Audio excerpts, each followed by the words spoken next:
While the terrestrial ecosystems of Pere Britannia are already colonized by Astrotesta, they are still limited by their size is still limited by their exoskeleton. So an Everclade might come into land to fill more macroscopic niches, and this will be one that has significantly different hard parts in it, i.e., Ostella. And of course, to survive out of water, they'll need thicker skin and, of course, lungs. Although, unlike most clades of Steliqui Fugit, instead of having lungs built in at the base of their necks, instead their necks will still evolve from their gills on their necks, not their necks, their arms. And then those, and they'll form into little bags hanging off of their necks, as shown here. And for this, I will designate the name Pulmo Suculos, or lung bags, as opposed to Aperta Brietias, or open gills. This clade also has more cartilage around the mouth to more forcefully hold it closed and keep food in and in general, their digestive tract has a lot more muscles to keep food going where it should be going. Why did I say this after naming the clade? I don't know. Like of our clades, these will undergo adaptive radiation upon settling on land. While the first forms will of course be adaptable generalists, just having moved into a new environment, some forms will inevitably become carnivores and begin preying on other organisms, and a major weakness that this clade has is their open and exposed lungs, that mean all a predator has to do to kill them is destroy the lungs, so they may develop a pair of hard cartilaginous axes on the sides of their arms with which they can batter their prey's lungs till they die. I'll call this clade Securus Arma, or Axe Arms, as opposed to Mollis Arma, or Soft Arms.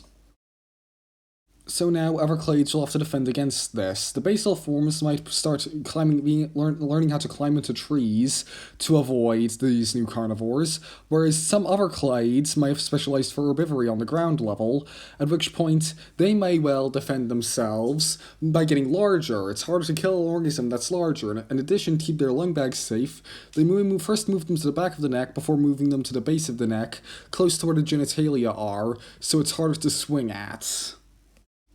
And for further protection, they might well get wider so that it's hard to swing towards deeper and deeper into the area of the surface of the land that they're covering up, and thus getting to where their lungs are on top of their body.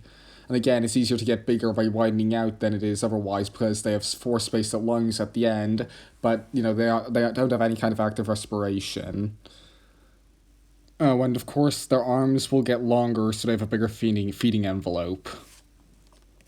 I'll call this clade White Astra or Wide Star, as opposed to Tenues Stellae or Thin Stars.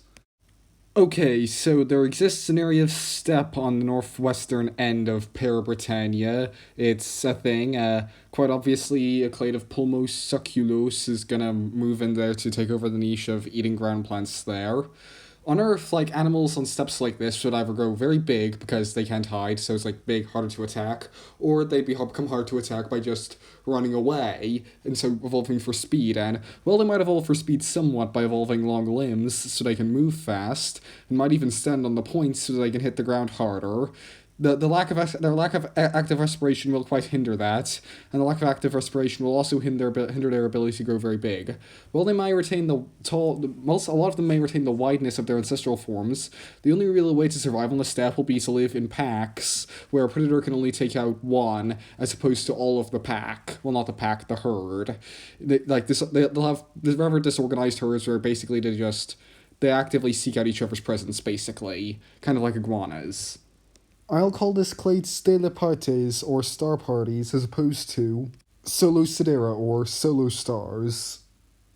Okay, so I just finished editing a new pen video, did the audio a couple days ago, drew some more assets today, fed the assets, edited all together.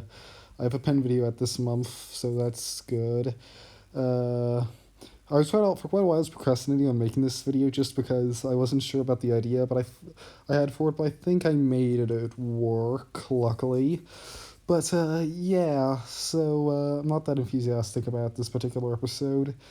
I probably will be next episode, at least as enthusiastic as I was last time. Just keeping this going along, but hey, now I'm going to be able to get to work on stuff that's really going to get attention, get people watching it, and be really worth my time making it, as opposed to just something I'm making because I want to keep the overall thing alive. No pun intended, which is kind of what's going on with this video. But yeah, I mean, I'm happy to have a new video out, so that's good. Yeah, I'm glad it's done. I don't think there's much more to say on it. I made this in a couple days. Peace.